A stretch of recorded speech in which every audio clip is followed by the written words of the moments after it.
Hello guys, good morning. Welcome back on फॉर्मा educational hub. देखिए, इस लेक्चर के अंदर हम लोग जो बीएससी के लिए न्यूक्लियर फिजिक्स है उसका यूनिट नंबर 2 पढ़ेंगे। और ये जो है फुली, ये जो लेक्चर स्टार्ट हो रहा है ये फुली हम लोग एग्जाम पॉइंट ऑफ व्यू से पढ़ने वाले हैं, ठीक है। अब इस यूनिट के अंदर क्या क्या चीज़ें आएगी वो थोड़ा सा मैं हल्का सा ब्रीफली आइडिया बताऊंगा। और क्या क्या चीज़ें इंपॉर्टेंट है एग्जाम पॉइंट ऑफ व्यू से, कुछ फिक्स चीज़ें हैं कि हाँ उनके आने के चांसेस 95% से ज़्यादा होते हैं। उनको मैं स्टार्टिंग में बताऊंगा कि उन चीज़ों पे आपको ज़्यादा फोकस करना है। पूरा जो यूनिट है वो एक तरीके से पूरा थियोरेटिकल यूनिट है। इसमें ज़्यादा कुछ ऐसा नहीं है कि डेरिवेशन वगैरह ज़्यादा कुछ है नहीं। पूरा थियोरेटिकल यूनिट है। तो ये जो है यूनिट नंबर 2 है। यूनिट नंबर 2 है, न्यूक्लियर फिजिक्स का यूनिट नंबर 2 है।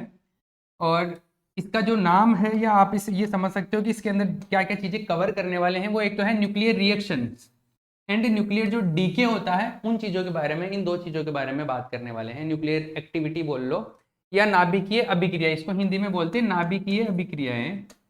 नाभिकीय अभिक्रियाएं एवं क्षय, नाभिकीय क्षय जिसको बोलते हैं। इन दो चीजों के बारे में हम लोग इस पूरी यूनिट के अंदर डिस्कस करने वाले हैं, ठीक है। ज़्यादा बड़ा यूनिट नहीं है, बहुत ब्रीफ में चीज़ें हम लोग करने वाले हैं। अभी देखिए क्या क्या है समझिए, हम लोग डिटेल में स्टार्ट करते हैं। Unit number 2, unit 2। इस यूनिट के अंदर जो इम्पोर्टेंट चीज़ें हैं, मतलब इम्पोर्टेंट चीज़ें कहाँ से मैंने, इम्पोर्टेंट चीज़ें मैंने कहाँ से उठाई होगी। जो बार बार क्वेश्चंस रिपीट होते हैं ना प्रीवियस ईयर्स के क्वेश्चंस में, मतलब हर बार ऑलमोस्ट वो चीज़ें तो रिपीट हो ही जाती है यूनिट में से। उन चीज़ों के बारे में बात करूँ, मतलब जिनके आने के चांसेस ज़्यादा होते हैं, तो उनके बारे में अगर मैं बात करूँ तो वो कौन कौन सी चीज़ें हैं। वो एक तो है, इस चैप्टर के अंदर एक टॉपिक पढ़ेंगे हम लोग, नाभिकीय न्यूक्लियर रिएक्टर बोलते हैं उसको। न्यूक्लियर रिएक्टर, क्या, न्यूक्लियर रिएक्टर, नाभिकीय रिएक्टर भी बोलते हैं इसको हिंदी में, नाभिकीय रिएक्टर। इसको हिंदी में एक और नाम से बोला जाता है, उस नाम से भी इसी क्वेश्चन को पूछा जाता है, और वो है नाभिकीय भट्टी। नाभिकीय भट्टी, ठीक है। इस पे क्वेश्चन आता है। और इस पे क्वेश्चन आता है, क्वेश्चन कैसे आता है, डायरेक्ट इस वे में पूछा जाता है कि जो न्यूक्लियर रिएक्टर है उसको एक्सप्लेन करो। न्यूक्लियर रिएक्टर, नाभिकीय जो रिएक्टर है, नाभिकीय भट्टी है, उसको समझाइए, उसके भागों के बारे में बताइए, मतलब उसमें क्या क्या पार्ट्स होते हैं, किस तरीके से बना हुआ होता है, क्या क्या चीज है। न्यूक्लियर रिएक्टर क्या होता है, जहां पे न्यूक्लियर रिएक्शन की जाती है, उस पर्टिकुलर जो एक भट्टी बनाई जाती है वो एक रिएक्टर होता है। मतलब एक छोटा सा एक कंटेनर टाइप का लिया जाता है, छोटा नहीं, कंटेनर लेते हैं, उस कंटेनर के अंदर पूरा रिएक्शन होता है। वो किस तरीके से किया जाता है, वो जो सारा प्रोसीजर है उसमें क्या क्या चीज़ें यूज में ली जाती है, रिएक्शन को कैसे कंट्रोल किया जाता है, रिएक्शन किस टाइप की होती है, वो जो सब कुछ प्रोसीजर होता है वो इसके अंदर आता है। तो ये जो क्वेश्चन है, ये एक क्वेश्चन तो ये आता है जनरली।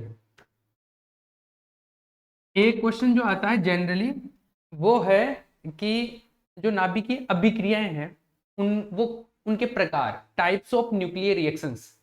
तो एक जो क्वेश्चन आता है वो है types of nuclear reactions. Nuclear reactions ये फुली थियोरेटिकल है, मतलब इसमें पूरा लैंग्वेज ही लैंग्वेज है। टाइप्स ऑफ न्यूक्लियर रिएक्शंस, नाभिकीय अभिक्रियाओं के प्रकार, नाभिकीय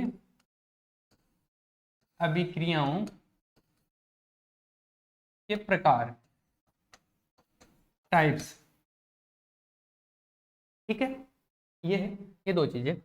अब न्यूक्लियर रिएक्शंस के जो टाइप्स है, इनमें बहुत सारे टाइप्स होते हैं, लेकिन कुछ इंपॉर्टेंट टाइप्स है उनके बारे में बात करूं तो उनको, जैसे एक तो होता है, जैसे हम लोग बात करेंगे श्रृंखला अभिक्रिया की, इसमें श्रृंखला अभिक्रिया, चेन रिएक्शन बोलते हैं इसको। क्या बोलते हैं इसको, चेन रिएक्शन। चेन रिएक्शन क्या होता है, मतलब एक बार स्टार्ट कर दो फिर वो चलती जाती चलती जाती चलती जाती, इस टाइप की। जैसे, जैसे ऐसा,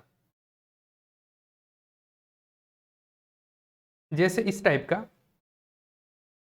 जैसे मान लो कि आपके पास में चेन रिएक्शन की बात कर रहा हूँ मैं, तो बहुत सारे आपके पास में ये नाभिक है, बहुत सारे न्यूक्लियाई है ना। अब आप एक न्यूक्लियस पे आप अटैक कर दो, मतलब कोई पार्टिकल, जैसे आपने ये पढ़ा होगा यूरेनियम का जो चेन रिएक्शन होता है, बॉम्ब वगैरह बनाते हैं ना, तो बॉम्ब जब स्टार्ट होता है, मतलब वो उसकी जो रिएक्शन स्टार्ट होती है, तो उस रिएक्शन में क्या करते हैं, ये जिस टाइप से होती है वो क्या है, एक तरीके से उसके अंदर जो होता है न्यूक्लियर रिएक्शन ही होता है। अभी मैं डायरेक्ट उस पर नहीं आ रहा, अभी उसका एग्जाम्पल देखेंगे तब बात करेंगे। लेकिन कोई भी चेन रिएक्शन होती है, चेन रिएक्शन मतलब एक को स्टार्ट कर दो, फिर उससे कुछ नए पार्टिकल बनेंगे, वो दूसरे से कोलिजन करेंगे, वो और चीजों को स्टार्ट कर देंगे, फिर वहां से जो और पार्टिकल बनेंगे वो दूसरों को हिट करेंगे और वहां से रिएक्शन स्टार्ट कर देंगे। इस टाइप से चेन रिएक्शन स्टार्ट होती है, ठीक है, और ये कॉन्टिन्यूसली चलती रहती है। इसको कंट्रोल कैसे किया जाता है, कैसा क्या प्रोसीजर रहता है, वो सब कुछ इसमें है। लेकिन ये चेन रिएक्शन, जैसे मान लो कि मैं एक को स्टार्ट कर दूं, यहाँ से कोई पार्टिकल छोड़ रहा हूँ, मान लो न्यूट्रॉन, ये न्यूट्रॉन गन है, न्यूट्रॉन गन का मतलब यहाँ से न्यूट्रॉन निकलता है, न्यूट्रॉन को एक स्पीड से भेजा जाएगा, और ये यूरेनियम, मान लो यूरेनियम है, तो इस यूरेनियम पे जाके कोलिजन करेगा, इस कोलिजन से कुछ नए न्यूट्रॉन निकलेंगे, वो नए न्यूट्रॉन दूसरे इन यूरेनियम जो एटम्स, यूरेनियम जो न्यूक्लियाई है उन पे जाके हिट करेंगे, फिर वहां से नए न्यूट्रॉन निकलेंगे, वो दूसरे को हिट करेंगे, इस तरीके से प्रोसेस स्टार्ट हो जाता है, ठीक है। मैं देखो यहाँ से इसको स्टार्ट करता हूँ, एक स्टार्ट हुआ, अब ये कंटिन्यूली चलता रहा चलता रहा चलता रहा, ये इस तरीके से ये चेन रिएक्शन है। दोबारा देखना है, चलो दोबारा देखते हैं। एक को स्टार्ट किया मैंने, एक से दूसरे पे जाके कोलिजन करता है, फिर दूसरा और पार्टिकल स्टार्ट हो जाते हैं, इस तरीके से चेन रिएक्शन कंटिन्यू चलता रहता है, ठीक है। इसको कम कैसे किया जाता है, कंट्रोल कैसे किया जाता है, वो न्यूक्लियर रिएक्टर का पार्ट होता है सारा, उसमें बात करेंगे। तो ये चेन रिएक्शन है, नाभिकीय विखंडन, नाभिकीय संलयन, फिजन एंड फ्यूजन, उनका भी नाम सुना होगा। तो इस चैप्टर के हिसाब से ये तीन चार चीजें इंपॉर्टेंट है। एक तो चेन रिएक्शन जिसको बोल दिया मैंने, श्रृंखला अभिक्रिया, एक बात करेंगे nuclear fission and fusion, fission and fusion, इसको बोलते हैं विखंडन, और इसको बोलते हैं संलयन, ठीक है। इस चैप्टर के अंदर एग्जाम पॉइंट ऑफ व्यू से बात कर रहा हूं, पढ़ेंगे हम लोग सारी चीजें, लेकिन एग्जाम पॉइंट ऑफ व्यू से कौन सी चीजें इंपॉर्टेंट है, ये जो बोर्ड पे लिखा हुआ है ना, हर एक नाम इंपॉर्टेंट है एग्जाम पॉइंट ऑफ व्यू से। सबसे इंपॉर्टेंट है न्यूक्लियर रिएक्टर, नाभिकीय रिएक्टर, और कुछ नहीं, सिंपल थ्योरी है, एक बार आप देख लोगे ना तो आप खुद ही याद हो जाएगा, ऐसा था, मैं एक्सप्लेन कर दूंगा, ऐसा ऐसा सिंपल सा है। उसमें टाइप्स ऑफ न्यूक्लियर रिएक्शन है, नाभिकीय विक्रियाओं के प्रकार कितने टाइप के हैं, ऐसे ऐसे बहुत सारे टाइप्स बनाए गए हैं, लेकिन उनमें इंपॉर्टेंट जो है ना, इंपॉर्टेंट है, एक तो चेन रिएक्शन के बारे में पूछ लिया जाता है, अलग से क्वेश्चन पूछ लिया जाता है, इस पर छोटा question, explain the chain reaction, इस तरीके से। और फिजन विखंडन और संलयन, ये थोड़ा डिटेलिंग होगा, कभी विखंडन को पूछ लिया जाता है, कभी संलयन को पूछ लिया जाता है, कभी इन दोनों का कंपेरिजन पूछ लिया जाता है, तुलना। तो ये चीजें हैं, ये तीन चार जो चीजें मैंने बताई, यहां से क्वेश्चंस बनते हैं ज्यादा, मोस्ट ऑफ जो चांसेस होते हैं इन तीनों चारों चीजों से बनने के चांसेस होते हैं। यहाँ से आप इसका स्क्रीनशॉट ले सकते हैं, you can take your screenshot from ये, ठीक है। चल ठीक है, आगे चलते हैं हम लोग, आगे चले।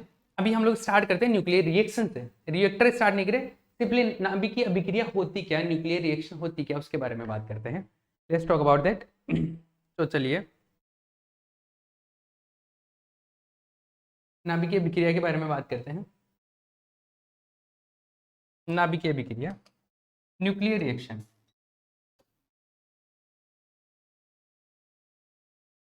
नाभिकीय अभिक्रिया,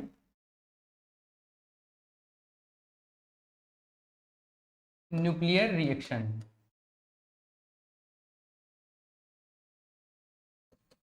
देखिए सिंपली, एक सेकंड, एक बार मैं चेक कर लूँ कि हाँ विजिबिलिटी ठीक है कि नहीं वीडियो की, फिर हम लोग कंटिन्यू करते हैं। ठीक है, सही तरीके से चल रहा है ना, चलिए। हाँ, तो नाभिकीय अभिक्रिया, न्यूक्लियर रिएक्शन, देखो न्यूक्लियर रिएक्शन होते तो बहुत सारे टाइप के, लेकिन मीनिंग क्या है इसमें, ऐसा है कि ऐसा है कि जैसे मान लो कि एक कोई नाभिक है, एक कोई न्यूक्लियस है, इस न्यूक्लियस पे एक पार्टिकल आ रहा है, मान लो कोई ए पार्टिकल है, एक पार्टिकल को मैंने भेजा, ये पार्टिकल इसके साथ में रिएक्शन करेगा और रिएक्शन करने के बाद में मान लो कि कुछ नया न्यूक्लियस बन गया। जरूरी नहीं नया न्यूक्लियस बने, कुछ रिएक्शंस में नया न्यूक्लियस भी नहीं बनता, कुछ और भी चीजें होती है। तो एक एक बड़ा नाभिक है, ये भारी नाभिक, ये हेवी नाभिक, हेवी न्यूक्लियस है, ये हेवी न्यूक्लियस है। हेवी जरूरी नहीं है, लेकिन ये एक ये नाभिक है, ये मान लीजिए न्यूक्लियर न्यूक्लियर है। और ये जो है ये क्या है, छोटा पार्टिकल है, ये कण है, छोटा पार्टिकल है। यहां पे क्या होता है, एक नया नाभिक बन गया, प्रोडक्ट न्यूक्लियस बोलते हैं इसको, प्रोडक्ट न्यूक्लियस, प्रोडक्ट न्यूक्लियस।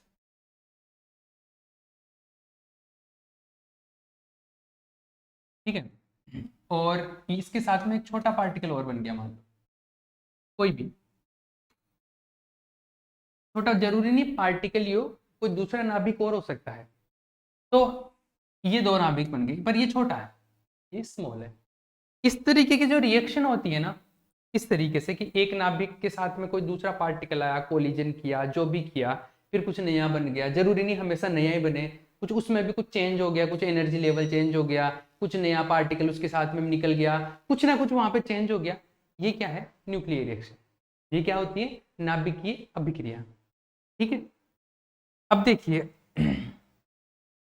मतलब एक तो आप जानते हो ना केमिकल रिएक्शन होते हैं, जो आप पढ़ते हो ना, जैसे केमिस्ट्री में जो पढ़ते हैं वो केमिकल रिएक्शंस होते हैं। रासायनिक अभिक्रिया, रासायनिक अभिक्रिया केमिकल रिएक्शन में क्या होता है, रासायनिक अभिक्रिया केमिकल रिएक्शन में ऐसा होता है, जैसे मान लो कि ऑक्सीजन है, तो ऑक्सीजन अगर किसी से रिएक्शन कर रहा है तो केवल इलेक्ट्रॉन का ट्रांसफर होता है, इलेक्ट्रॉन ट्रांसफर करेगा, या इलेक्ट्रॉन के साथ में कोवेलेंट बॉन्ड बनाएगा, सहसंयोजी बंध बनाएगा। जो भी सीन बनता है वो इलेक्ट्रॉन के साथ में बनता है, न्यूक्लियस चेंज नहीं होता, उसमें नाभिकों में कोई परिवर्तन नहीं होता है।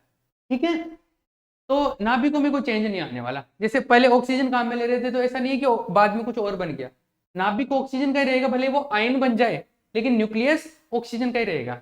ये किसमें होता था, जो केमिकल रिएक्शंस होते हैं ना उनके अंदर, उनमें इलेक्ट्रॉनों का ट्रांजेक्शन होता है।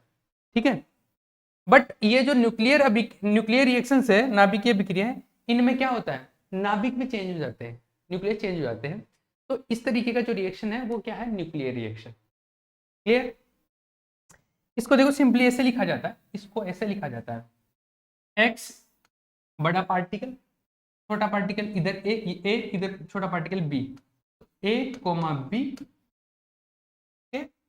और ये बड़ा पार्टिकल इधर, ये बड़ा नाभिक ये। इस तरीके से इसको शॉर्ट में लिख दिया जाता है, मतलब इस रिएक्शन को सिंपली ऐसे भी लिख दिया जाता है।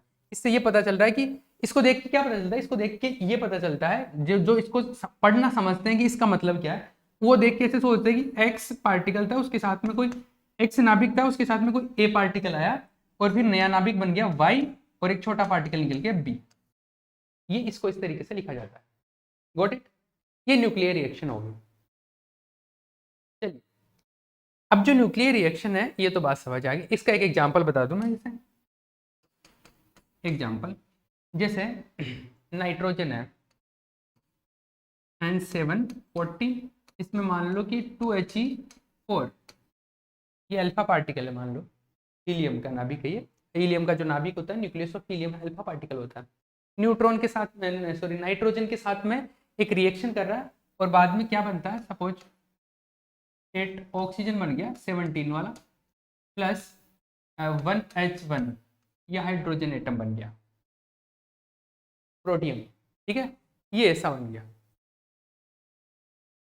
ठीक है, क्लियर है, ये क्या हो गया, न्यूक्लियर रिएक्शन। ये दो नाभिक, ये छोटा नाभिक हो गया, बड़ा नाभिक हो गया।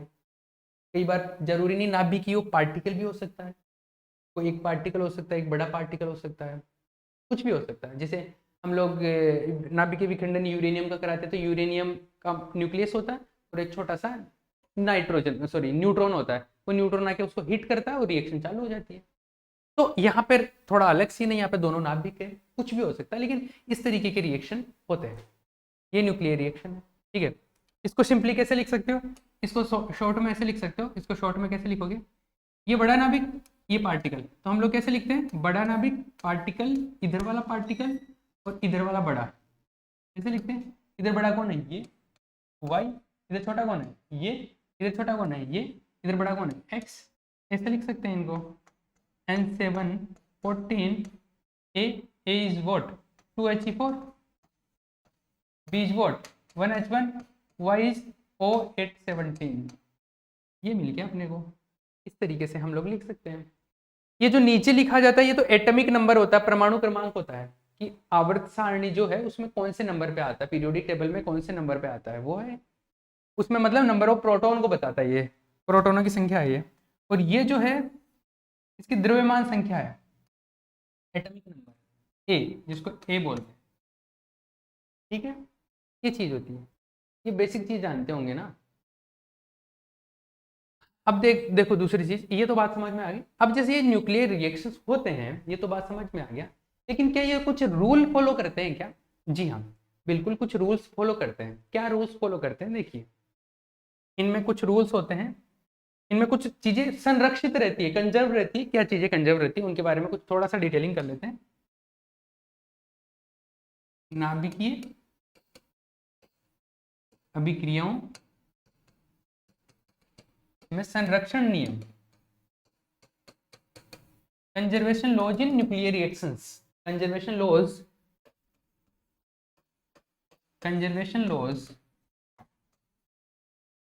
In nuclear reactions,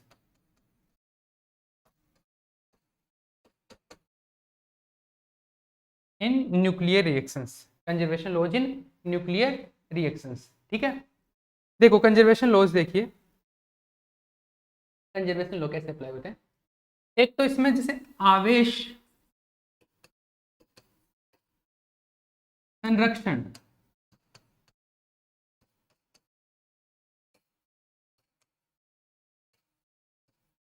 charge conservation होता है। इसको दूसरे तरीके से ऐसे बोल सकते हैं हम लोग, जो परमाणु संख्या होती है ना, परमाणु क्रमांक जो होता है वो संरक्षित रहता है, संरक्षण। एटॉमिक नंबर का जो होता है वो कंजर्वेशन होता है। एटॉमिक नंबर का क्या होता है, कंजर्वेशन। जैसे जैसे ये वाली रिएक्शन देखो,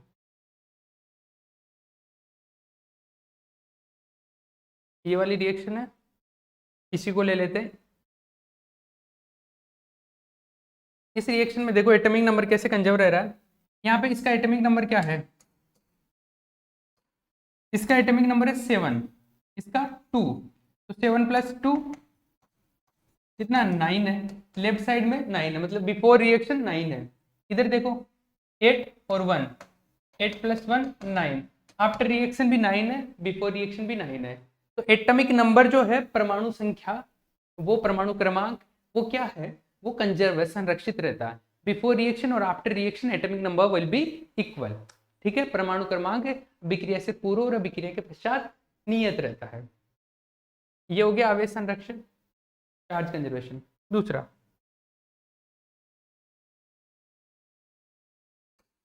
द्रव्यमान संख्या संरक्षण, मास नंबर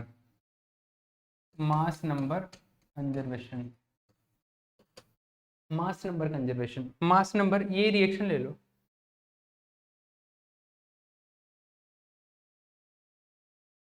ये रिएक्शन ले लो, देखो इसमें मास नंबर, यहाँ पे इसका मास नंबर ये है 14। मास नंबर क्या होता है, न्यूट्रॉन और प्रोटोनों का जो योग होता है ना, जैसे किसी में न्यूट्रॉन है 5 और प्रोटॉन है 10, तो 10 + 5 15। ये 15 जो है ये क्या है, एटॉमिक मास नंबर, परमाणु क्रमांक संख्या, सॉरी द्रव्यमान संख्या, इसको क्या बोलते हैं, द्रव्यमान संख्या। ये है ये 14, ये इसका, इसको ए से लिखते हैं जनरली, ए से, इससे ए से, इसका 14। कुछ जगह पे ऐसे लिखा जाता है इसको, जैसे N17 14, कुछ जगह पे इसको ऐसे लिखा जाता है N17 14, मतलब कुछ में इस तरफ लिख दिया जाता है, कुछ में इस तरफ लिख दिया जाता है, ठीक है, ऐसा है। तो ये जो ऊपर लिखा जाता है ये क्या है, परमाणु द्रव्यमान संख्या है, सॉरी क्या है, द्रव्यमान संख्या, एटॉमिक मास नंबर। इधर है 14 प्लस 4 कितना है 20, सॉरी 18, 18, इधर कितना है 17 plus 1 18। Atomic mass number equal है पहले और बाद में, before reaction and after reaction are equal, ये है। ठीक है, द्रव्यमान संख्या संरक्षण मास नंबर कंजर्वेशन है। थर्ड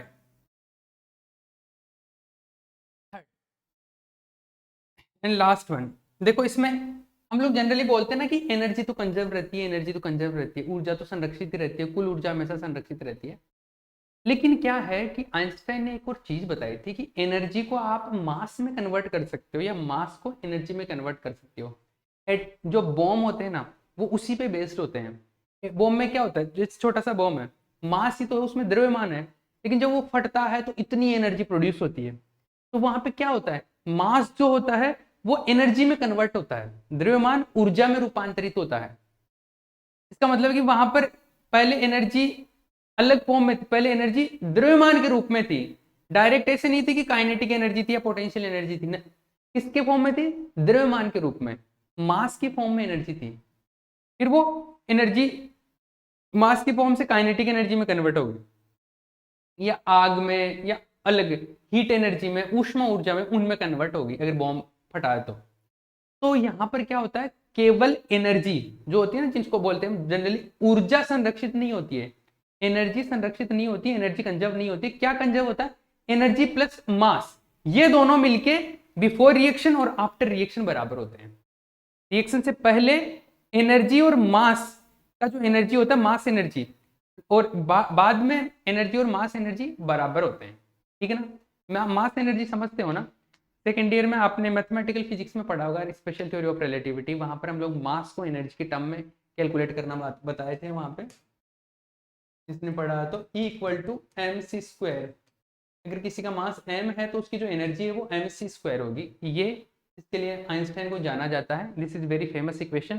ठीक है, चलो जो भी है, लेकिन जो थर्ड नियम है वो किसका है, द्रव्यमान ऊर्जा संरक्षण। द्रव्यमान और ऊर्जा दोनों साथ में है, ना तो केवल द्रव्यमान संरक्षण है ना केवल केवल ऊर्जा संरक्षण है, ये क्या है, द्रव्यमान ऊर्जा संरक्षण, mass energy conservation. Mass energy conservation, ठीक है, this is mass energy conservation. Clear है, this is mass energy conservation. हाँ जी, अभी देखिए क्या है इसमें, ऐसा है जैसे मान लो कि एक रिएक्शन ले लेते हैं, x प्लस ए वाई प्लस बी, इस तरीके से कोई रिएक्शन लेनी है हमने, है ना। इस रिएक्शन में मान लो कि ये पहले स्टेशनरी है, ये रुका हुआ, x कोई नाभिक है, जैसे मान लो कि यूरेनियम है, ये रखा हुआ, इधर से एक पार्टिकल आया ए, उसके पास काइनेटिक एनर्जी भी होगी। ठीक है, फिर नए पार्टिकल बने, ये दोनों, इनके पास नए पार्टिकल बने तो ये गतिशील ही होंगे, मूविंग होंगे, इनके पास काइनेटिक एनर्जी भी हो सकती है और रेस्ट मास एनर्जी तो होगी। कोई भी पार्टिकल अगर रेस्ट पर है तो उसके पास में कम से कम उसके रेस्ट मास जो होता है उसका, मतलब विराम अवस्था में जो उसका द्रव्यमान होता है उसके फॉर्म में तो एनर्जी रहती है। किसी का भी अगर मास होता है तो उसके पास एनर्जी होती है, रेस्ट पे है तो उसके रेस्ट मास में जो एनर्जी है वो होगी, और रेस्ट मास जो एनर्जी होती है वो ऐसे होती है, जैसे मान लो किसी का मास है एम ए, तो उसकी रेस्ट मास एनर्जी होगी M A into C square. ये ठीक है, ये मैथमेटिकल फिजिक्स में हम लोगों ने काफी स्टडी किया है इसको पहले प्रीवियस क्लासेस के अंदर, फिर भी अगर किसी को नहीं आता तो मैंने बता दिया कि रेस्ट मास का मतलब हो गया कि रुका हुआ है, जैसे ये है, इसके पास में जो एनर्जी है ना, अभी पोटेंशियल एनर्जी तो चलो मान लो ये इसको मैंने ऊपर उठा रखा तब हो सकती है, लेकिन पोटेंशियल एनर्जी जीरो है, काइनेटिक एनर्जी जीरो, तब भी इसके पास कुछ एनर्जी है और वो इसके मास के फॉर्म में, द्रव्यमान के रूप में, तो इसको बोलते हैं विराम द्रव्यमान की ऊर्जा, इसको शॉर्ट में बोलते हैं विराम द्रव्यमान ऊर्जा। रेस्ट मास एनर्जी जो है इसको बोलते हैं रेस्ट मास एनर्जी, रेस्ट पे है ना उस टाइम पे इसके मास में जो एनर्जी वो रेस्ट मास एनर्जी। तो सपोज ये तो रुका हुआ है, इसकी जो रेस्ट मास एनर्जी है वो एम, एनर्जी देख रहे हैं रिएक्शन से पहले एनर्जी कितनी है, इसकी एनर्जी एम एक्स सी स्क्वायर, और ये रुका हुआ था तो इसके पास काइनेटिक एनर्जी तो होगी नहीं, केवल रेस्ट मास एनर्जी होगी, प्लस ये मूविंग था तो रेस्ट मास एनर्जी तो होगी इसके पास, मास के रूप में एनर्जी, इसका मास है एम ए, और इंटू सी स्क्वायर से मल्टीप्लाई करते हैं इसके रेस्ट मास की एनर्जी, प्लस इसके पास काइनेटिक एनर्जी भी होगी। मान लो इसकी काइनेटिक एनर्जी को मैं ई ए लिख देता हूँ। तो रिएक्शन से पहले टोटल एनर्जी ये है, इसकी रेस्ट मास एनर्जी, इसकी रेस्ट मास एनर्जी और इसकी काइनेटिक एनर्जी। इसकी काइनेटिक एनर्जी नहीं है बिकॉज ये स्टेशनरी था, रुका हुआ था, ये ऐसे रुका हुआ था एक्स, और ए इधर से आ रहा, वो टक्कर करेगा, मान लो कोलिजन करता है। कोलिजन करने के बाद में ये दो प्रोडक्ट बनते हैं। इन दोनों प्रोडक्ट की एनर्जी देखिए, वाई की एनर्जी है एम वाई सी स्क्वायर, ये तो इसकी मास के फॉर्म में जो एनर्जी है वो, प्लस ये दोनों मूव भी करते रहेंगे तो इसकी काइनेटिक एनर्जी, इसकी काइनेटिक एनर्जी, तो मान लो y की kinetic energy E Y. Clear है? ये हो गया। b के बारे में देखिए, b के बारे में, b की एम बी सी स्क्वायर, ये रेस्ट मास के फॉर्म में एनर्जी, प्लस b की जो है काइनेटिक एनर्जी है ई बी। ठीक है, ये आफ्टर रिएक्शन टोटल एनर्जी, ये before reaction total energy plus mass energy है। मास एनर्जी, मास और एनर्जी दोनों का कॉम्बिनेशन है। मास के फॉर्म में भी जो एनर्जी है वो प्लस काइनेटिक एनर्जी, ये टोटल आ गया।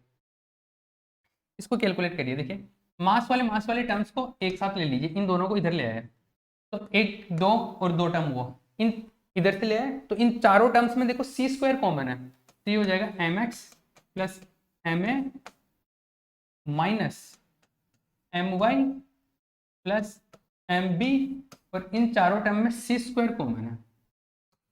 देख लीजिए, इन दोनों से सी स्क्वायर कॉमन लिया, वो इधर आ गया, इन दोनों से भी सी स्क्वायर कॉमन लिया, ये दोनों इधर आए तो माइनस के हो गए। और ये देखो क्या है, E Y plus E B minus E A. Clear है? ये एनर्जी तो है, ये समझ लो, या ये समझ लो क्या एनर्जी है। इसको बोलते हैं क्यू एनर्जी। क्या बोलते हैं? क्यू एनर्जी, क्यू ऊर्जा, कि किसी रिएक्शन में कितनी एनर्जी बनती है, कितनी एनर्जी प्रोड्यूस होती है, दैट इज क्यू एनर्जी। जरूरी नहीं हर रिएक्शन में एनर्जी बने, अभी देखेंगे कैसे कैसे होता।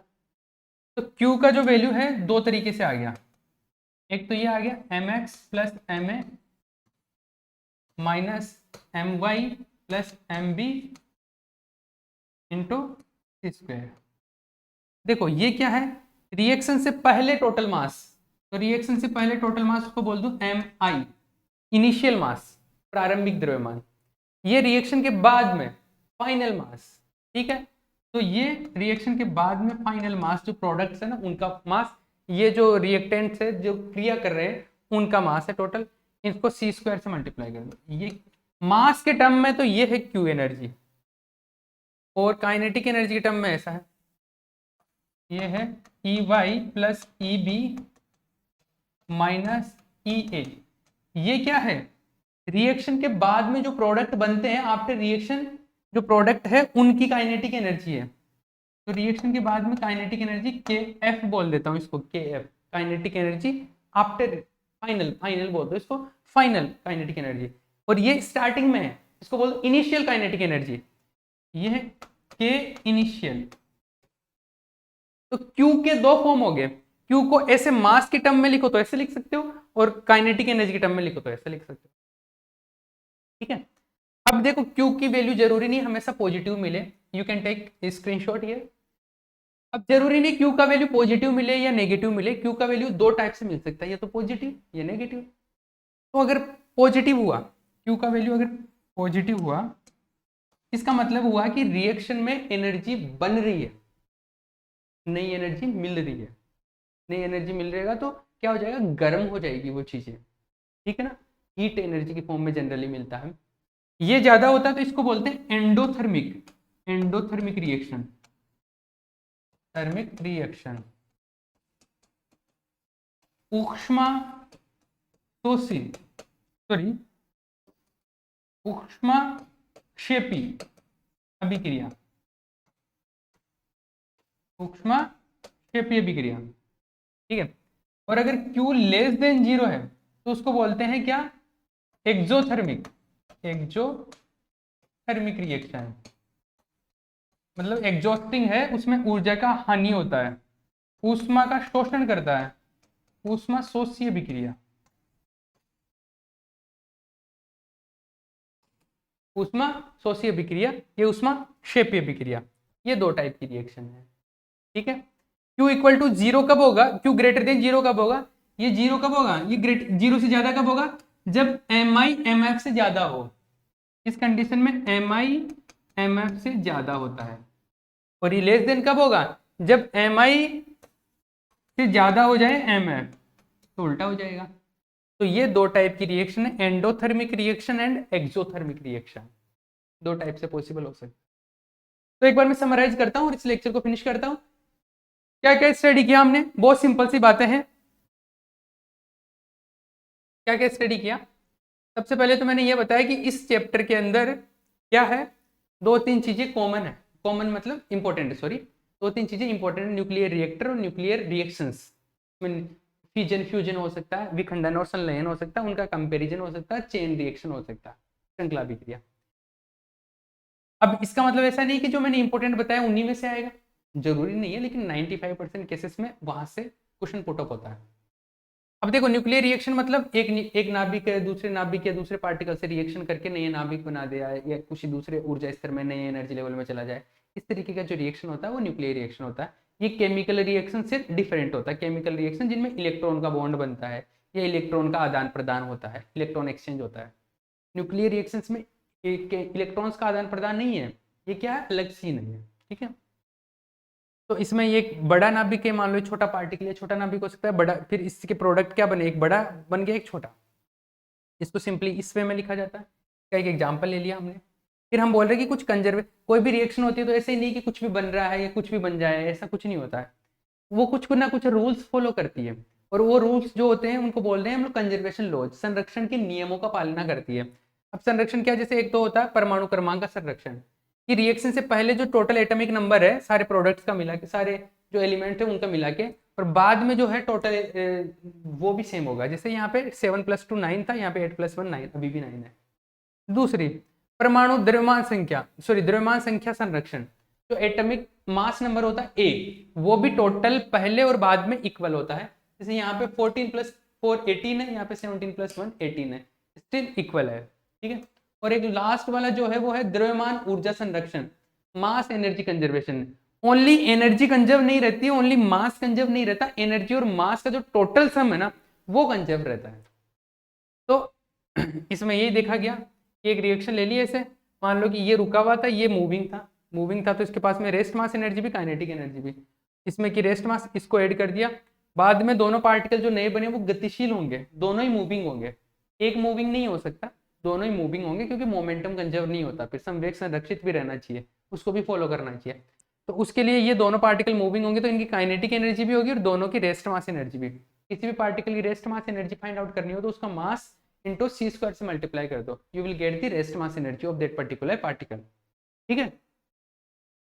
ये मिल गया आपको। अब इसके अंदर क्या किया आपने, मास वालों को एक तरफ लिख लिया, इसको एक तरफ लिख लिया, इसको फिर क्यू एनर्जी बोला।